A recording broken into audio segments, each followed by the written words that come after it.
Ассалаумағалейкум, қалайсыздар? Бүгін біз банктердің лимиттері жайлы айтатын боламыз. Банктердің лимиті жалпы бірінші Халықбанк жайлы айта кетейін. Халықбанк күніне Халықбанктен Халықбанкке 4,5 миллион теңге жібере аласыздар. Басқа да банктерге жіберу үшін сіздерден комиссия 150 теңге ұстайды. Ол кез келген сумма. 10 мың теңге жіберсеңіз де 150 теңге, 1 миллион теңге жіберсеңіз де 150 теңге ұстайды жалпы. Одан кейін сіздер шетелге жіберетін болсаңыздар, егер шетелмен перевод жасайтын болсаңыздар, басқа елдерге, яғни доллар болсын, ол евро болсын, басқа да рубль болсын, кез келген суммадан 2 доллар ұстайтын болады, яғни 2 доллар. Сіз 100 мың доллар жіберсеңіз де 2 доллар ұстайды, 10 мың доллар жіберсеңіз де 2 доллар ұстайды жалпы. 1000 доллар жіберсеңіз де 2 доллар ұстайды. Жалпы солай. Ал Каспийде білесіздер, күндік лимит бұл 1 миллион теңге. Яғни күніне 1 миллион теңге ғана жібере аласыздар.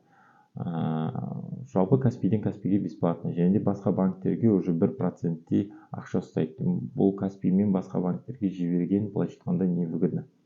Одан кейін Евразийский банкте сіздер 2 миллион теңге күніне лимит, 2 миллион теңге жібере аласыздар басқа жаққа. Жалпы 500 мың теңге әр перевод жасағанға, яғни сіз мысалға бір переводты 500 мың теңгеден артық жасай алмайсыз, яғни 1 миллион теңгенің перевод жасай алмайсыз. Сондықтан да 2 миллион теңгенің 500-500-ден жібере аласыз.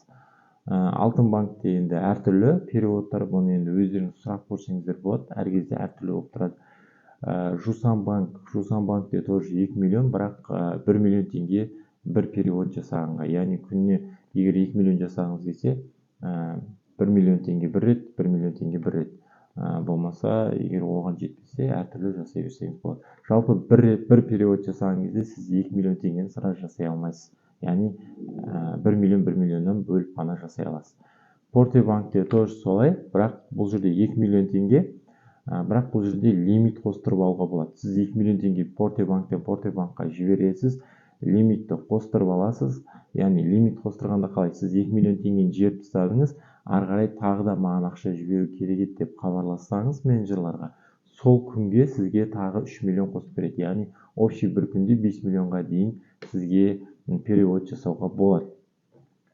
Центр кредит банкте тоже солай, бірақ бұл жақта платный картасы бар. Яғни платный картасында ғана сіз үлкен переводтар жасай аласыз, яғни күніне 5 миллион теңге переводтар жасай аласыз. Ол жерде қараңыз, 30 мың теңге бір айға төлейсіз, және де 30 мың теңге бірінші алған кезде төлейсіз, одан кейін 10 мың теңге ай сайын төлейтін боласыз. Яғни Центр кредит банктың условиясы солай, былайша айтқанда. Сіздер осы лимиттен асып кетпеулеріңіз керек, яғни осыны сатып алсаңыздар болады. Ал Центр кредиттің екінші картасы бар, ол карта деген. Карта болатын болса, оны сіздер істей алмайсыз. То есть олмен 500 мың теңге ғана перевод жасай аласыздар. Ал Freedom банкте примерно 3 миллион теңге жібере аласыздар, перевод жасай бересіздер. Бұл жақта Freedom ешқандай не ұстамайды, яғни былайша айтқанда комиссиясы жоқ. РБК банк тоже өздеріңіз сұрақ көрсеңіздер болады, жалпы әр кезде әрқалай болады.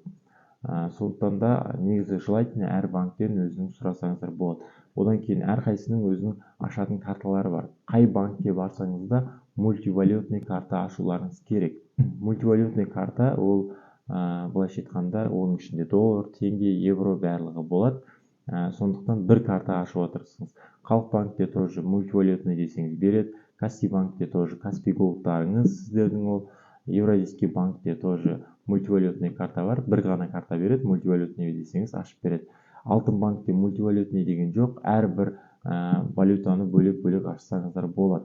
Яғни теңгені бір бөлек карта, доллар, евроны әр картаны, то есть әр валютаны бір картадан ашасыздар. Одан кейін Жусан банктен тоже мультивалютный деген карта аласыздар. Мультивалютный тоже бір карта береді. Порте банкте де тоже солай, бірақ Порте банкте сіздер айлықтық лимит бар. Порте банкте ай сайын сіздер 4 мың теңге төлеп тұрасыздар мультивалютный үшін. Ал Евразийскийде 2 мың теңге төлейсіздер. Ал Центркредит банкте басында 30 мың теңге төлеп аласыздар, одан кейін ай сайын 10 мың теңгені төлейтін боласыздар.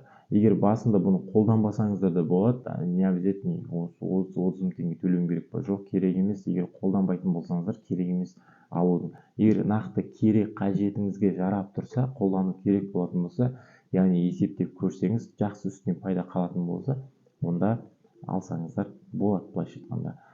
Порте банк тоже мультивалютный, РБК банк бұл жерде мультивалютный деген жоқ, бірақ әрбір жағдай неден ашып береді, теңге, доллар, евро қылып ашып береді.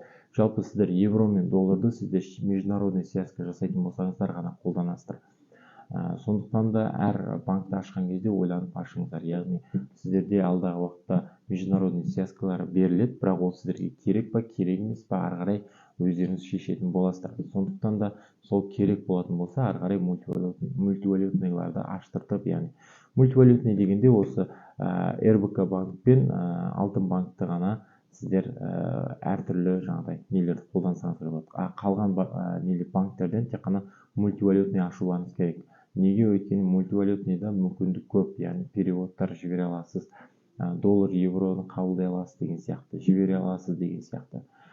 Жалпы солай істеулеріңіз керек.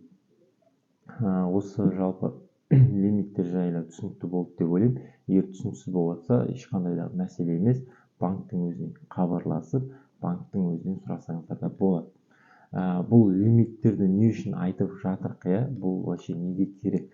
Қараңыздар, лимиттер сіздерде орден ашасыздар ғой, Binance'ның ішінде USDT сатып аламын деп. Мысалға сіздер оптом бірден 500-500-ден сатып алдыңыздар, мысалға Каспийден, мысалға 500 и 400 сатып алдыңыздар, и одан кейін тағы 300 сатып алыңыздар да Каспиймен деп. Ал сізді жіберейін десеңіз, уже лимит болып қалды. Уже ана орден ашып қойдыңыздар ғой сіздер. Сол орденді сіздерге отмена беру керек болады. Яғни ол сіздерге минус, былайша айтқанда. Сондықтан да әр банктың лимиттерін алдын ала біліп жүргендеріңіз дұрыс. Яғни мен қазір 300 жібердім, 500 жібердім, значит мынанша лимит қалды, осынша сатып алсам болады деген сияқты. Либо осынша сатсам болады деген сияқты. Ол лимиттарына қарау міндетті. Сондықтан да лимиттарына қарап жүріңіздер. Жалпы лимиттер жайлы осымен түсінікті болды деп ойлаймын. Келесі сабақта